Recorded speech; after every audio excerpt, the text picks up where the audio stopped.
Hi, I'm Joanna, Hi, I'm Damon. and today Damon's going to be reviewing a snake drain for us.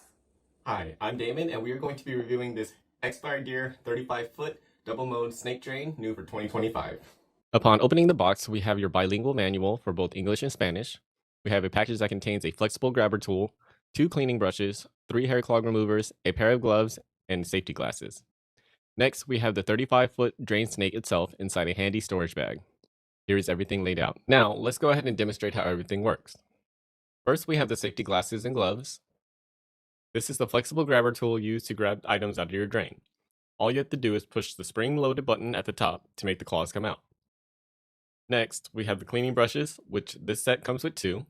You can manipulate these to go any direction you need per the drain you are cleaning. After that, we have the hair clog remover, which comes in 3 in this set.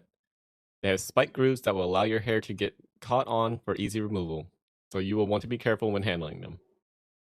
Last but not least, we have the 35-foot snake drain itself. This can be used 2 different ways, one being the manual way by rotating the handle clockwise, or by attaching a power drill to it for harder blockages. Just remember to keep the drill speed around 500 RPMs to protect the cable. The cable is made with their quenched and tempered processing, making the carbon steel snake strong and durable. Its 1/4 inch spiral head universal design really helps tackle different kinds of clogs. I'm really impressed with the design and the other tools that come with this set. I would definitely recommend this as it comes with everything you need to unclog a drain.